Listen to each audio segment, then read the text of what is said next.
Welcome to World in 2 minutes. These are your headlines. Leaders from the European Union are holding a meeting with Turkish Prime Minister Ahmet Davutoglu to try to reach a deal to tackle the refugee crisis.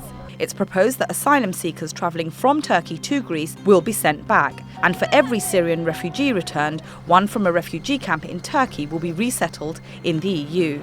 German Chancellor Angela Merkel says the deal needs to be implemented quickly so people don't rush to the Greek border before any new system begins. Davutoglu has warned Turkey won't become what he called an open prison for refugees, and other leaders have questioned whether the proposals violate international law.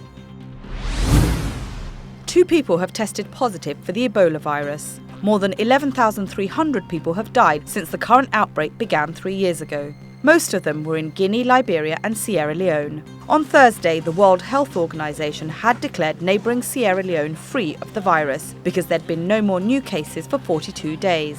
That's twice the incubation period for Ebola. But the WHO warned that the virus could resurface. And Sierra Leone had previously been declared free of Ebola last November. Thousands of people are set to rally in support of the government on Friday. The demonstration comes a day after Congress formed a commission to begin impeachment proceedings against President Dilma Rousseff. She's accused of manipulating government accounts last year to cover up a growing fiscal deficit. Meanwhile, a federal judge has suspended the appointment of her predecessor as chief of staff. Prosecutors filed corruption charges against Lula da Silva last week, but the Supreme Court is expected to overturn the suspension.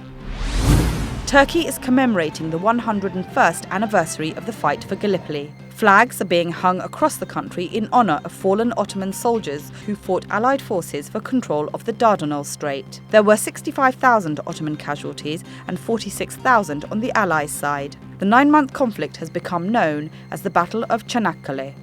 Thank you for watching TRTworld.com, Istanbul.